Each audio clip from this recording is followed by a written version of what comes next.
అపోస్తలుడైన పౌలు గలతీలకు రాసిన పత్రిక 4వ అధ్యాయము 7వ వచనం నుండి 16వ వచనం వరకు. కాబట్టి నీవిక దాసుడువు కావు, కుమారుడవే. కుమారుడవైతే దేవుని ద్వారా వారసుడవు. ఆ కాలమందైతే మీరు దేవుని ఎరుగని వారై నిజమునకు దేవుళ్ళు కాని వారికి దాసులై ఉంటిరి గాని ఇప్పుడు మీరు దేవునిని ఎరిగిన వారును మరి విశేషముగా దేవుని చేత ఎరుగబడిన వారునై ఉన్నారు. గనుక బలహీనమైనవియో నిష్ప్రయోజనమైనవియోనైనా మూల పాఠముల తట్టు మరలా తిరుగనేలా మునుపటి వలె మరలా వాటికి దాసులై ఉండగోరనేలా మీరు దినములను మాసములను ఉత్సవ కాలములను సంవత్సరములను ఆచరించుచున్నారు. మీ విషయమై నేను పడిన కష్టము వ్యర్థమైపోనేమో అని మిమ్మును గూర్చి భయపడుచున్నాను. సహోదరులారా, నేను మీ వంటి వాడనైతిని గనుక మీరును నా వంటి వారు కావాలనని మిమ్మల్ని వేడుకొనుచున్నాను. మీరు నాకు అన్యాయము చేయలేదు. మొదటిసారి శరీర దౌర్బల్యము కలిగినను నేను సువార్త మీకు ప్రకటించితనని మీరు ఎరుగుదురు. అప్పుడు నా శరీరములో మీకు శోధనగా ఉండిన దానిని బట్టి నన్ను మీరు తృణీకరింపలేదు. నిరాకరింపనైనను లేదు గాని దేవుని దూతను వలెను క్రీస్తు యేసును వలెను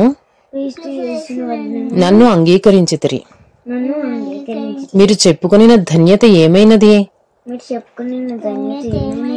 సత్యమైతే మీ కన్నులు ఊడబీకి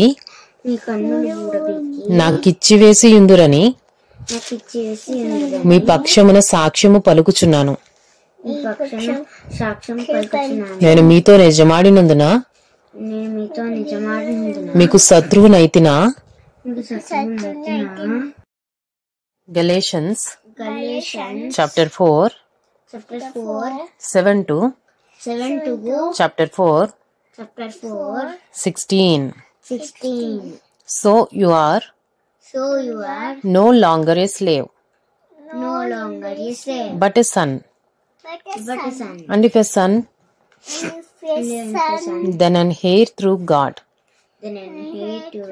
Formerly, when you did not know God, you were enslaved to those that by nature are not God's. But now that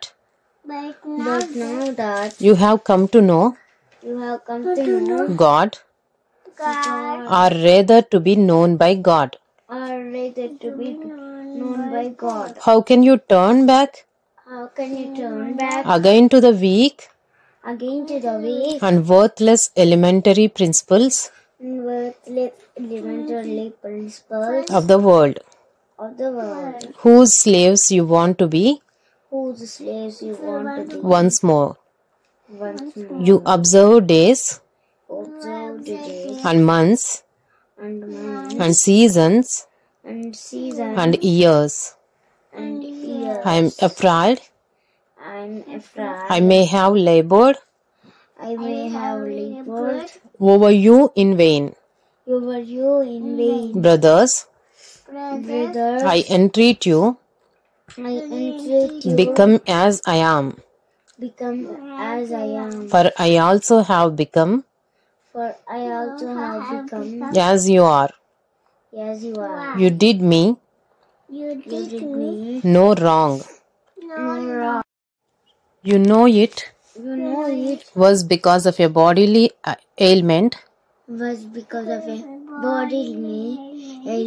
that I preached the gospel to you at first. And though my condition was a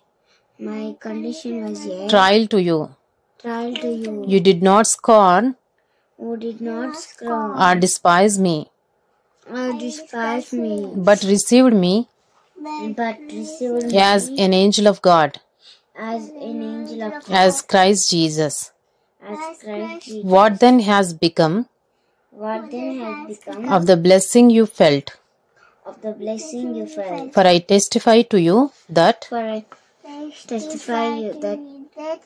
if possible, you would have gouged out your eyes